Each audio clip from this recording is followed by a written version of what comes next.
শফিক বাড়ি নাম্বার না? জি, আপনি কে? ভাইজান কই? শফিক মারা গেছে কিছুক্ষণ আগে। শফিকের লাশ উদ্ধার হয়েছে তো।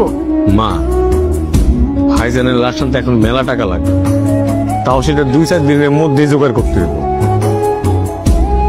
আমি কই কি মা, লাশ যে এনে আছে সে এনে দাফন করুক। আমিও ছোট ভাইজানের সাথে এক এত পাবো কই আমরা?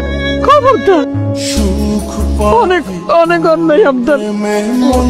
এই যে আমার বাড়ির এখানে আমার শফিক নামে সারা জীবনের মতন শুয়ে রাখবো। আমি প্রত্যেক দিন তাদের দেখে আসবো।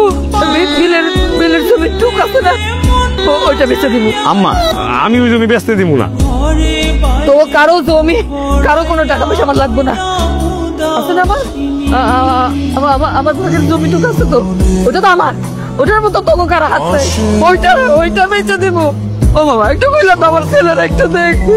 তোমার কিছুই হয় নাই। আমি আসলে দেখতে চাইছিলাম যাদের জন্য দূর প্রবাসে বৈশা দিন রাত খাইটা টাকা উপার্জন করি, দেশে টাকা পাঠাই, আমার মৃত্যুর পর তারা আমার জন্য আসলে কি করে।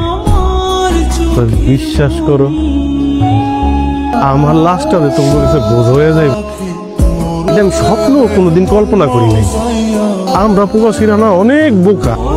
এই যে তোমরা যখন দেশের মধ্যে প্রতিযোগিতা করো ভালো থাকা আর ভালো খাওয়া, তখন আমরা প্রবাসীরাও ওই বিদেশ বইয়া প্রতিযোগিতা করি। এই মাসে কেমন আর একটু বেশি টাকা বাড়ি পাঠান যাইব, বোনদার একটা ভালো করে বিয়া দেওয়ান যাইব, প্রিয়তমা স্ত্রীর স্বাদ আহ্লাদ পূরণ করা যাইব। প্রত্যেকটা প্রবাসী বিদেশ বসে প্রতিযোগিতা করে। বোকা লোকগুলি বোঝে না, দেশে রাইখা যাওয়া তার নিকট আত্মীয়দের মধ্যে অনেকেই তাগরে ভালোবাসে শুধুমাত্র অর্থ আর স্বার্থের কারণে।